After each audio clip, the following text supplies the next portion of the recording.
A lot has already been written about happiness. Much has been said about how to achieve it and where to find it. It is my hope that the things I am about to share would give you additional insights on the topic. I have already written a few essays about happiness, but I decided to revisit the subject because I want to share one very significant insight I heard from Dr. John C. Maxwell. Dr. Maxwell is an American author, speaker, and pastor. Dr. Maxwell shared an experience when he and his wife Margaret were invited as co-speakers in a seminar about happiness. According to him, when it was Mrs. Maxwell's turn to speak, one of the participants asked, "Does your husband make you happy?" Dr. Maxwell said that he was surprised with the question, but even more so with the answer given by his wife, which is, no. He added that upon hearing that, people started to look at him. And as if the negative response was not enough to indict him, if it were true, somebody from the audience asked, "Why?" Then his wife explained, "No, John Maxwell cannot make me happy. John Maxwell is a very good husband. He is never drunk. He never cheats on me. He always tries to fulfill my needs, physically and spiritually. But still, he cannot make me happy. Why? Because no one in this world is responsible for my happiness than me." The message is simple. We are responsible for our own happiness. It's nobody else's job to make us happy. Mrs. Maxwell is telling us that whether we become happy or not is up to us. It is a decision we make and not based on what others do or don't do. As you probably have read or heard many times, happiness is an inside job. You should have control over it. You should not allow your joy stick to be handled by anyone. Each of us is responsible for setting the parameters of our own happiness, and we should be careful when we do so. We should set our own answer to the question, what would make me happy? The question that should follow is, which level or levels in the Maslow's hierarchy of needs should be met for you to be happy? The basic, the psychological, or the self-actualization needs? Those who consider money as their source of happiness have their physiological and safety needs as underlying reasons for doing so. Their need for food, clothes, and shelter are foremost among their concerns. There's nothing wrong with that, for as long as they acknowledge that living a happy life requires more than eating, wearing clothes, and living under a roof. We all have a dream house and car. We all want to eat the best foods. We all want something more, like jewelry, bag, and what have you. We all want to have a vacation in the places listed in our bucket lists. For all those, we need money. Money is not bad. It's a blessing. The more of it we have, the better. Whoever says, "I don't need it," is a hypocrite. Whoever says also that money is the root of all evils is mistaken. Very likely that those people who have this kind of mindset about money don't have it. What makes money bad is the way we want it. how we acquire it, how we spend it, and what we sacrifice to have it. What makes it bad is the answer to the question, are you the master of money or its slave? And what are you sacrificing in your quest for fortune? Is it your health, relationships, or your dignity as a human being? Is it worth it?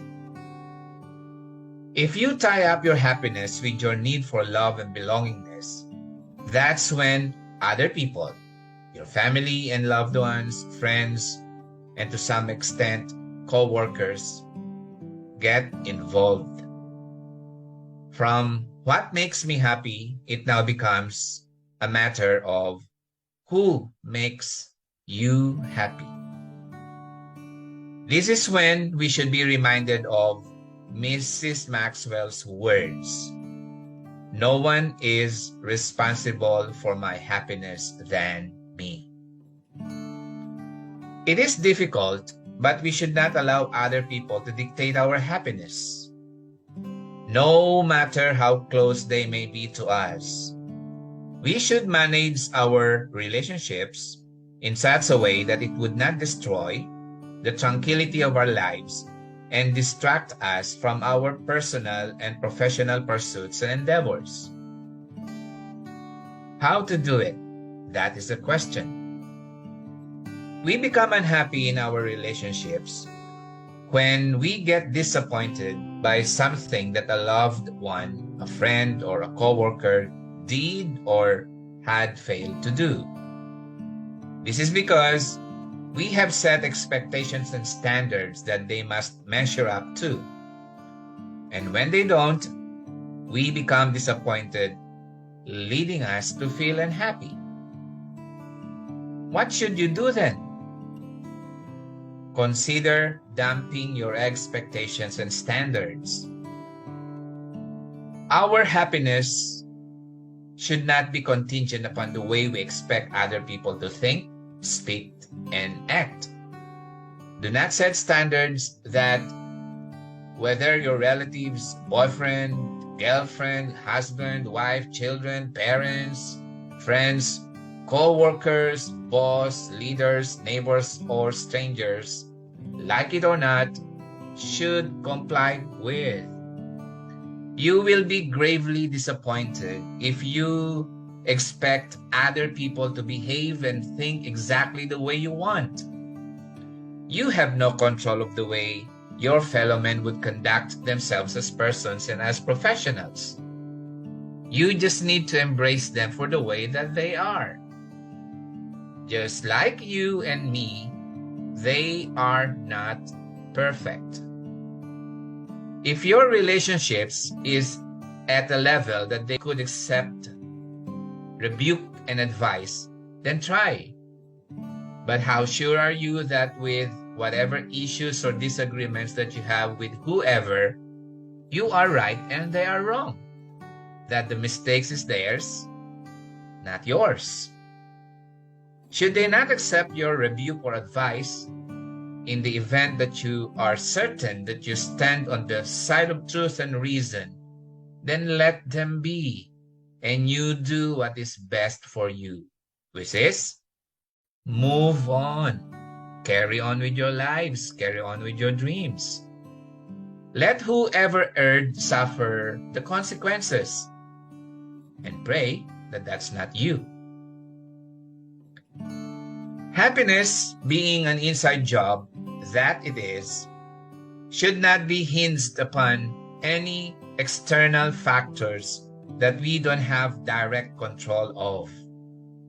We should, therefore, in our pursuit of happiness, focus internally. Our happiness is our own business. We should strive higher than satisfying our basic needs and our need for love and belongingness. We should set higher ideals for ourselves. Nestled on top of Maslow's hierarchy of needs are self-esteem and self-actualization. Why don't you include them in the list of your answers to the question, what would make me happy? It will be in your best interest should you place them on top of your list as well. Of course, that is a personal belief, my personal belief. I believe that happy you will be if you acquire the knowledge and skills that would enable you to achieve success in your chosen field of endeavor. Through it, you will earn the recognition and respect of your fellow men, bringing you an immeasurable amount of self-esteem.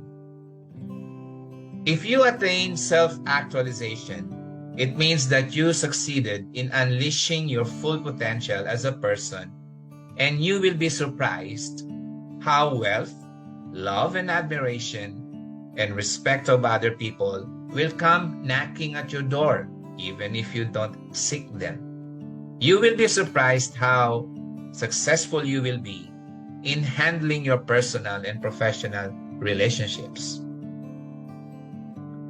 True happiness comes from within. Thus, there are people asserting that it or happiness is actually a decision we make and not a goal that we try to achieve. But if we consider it as an end, the means of getting it should not be anybody or anything but what we become as a person. Happiness is our reward when we succeed in our efforts to become not perfect, for perfection can never be achieved, but the best version of ourselves. When we become the best of what we could be, we can live our lives to the fullest and become productive members of both our family and society.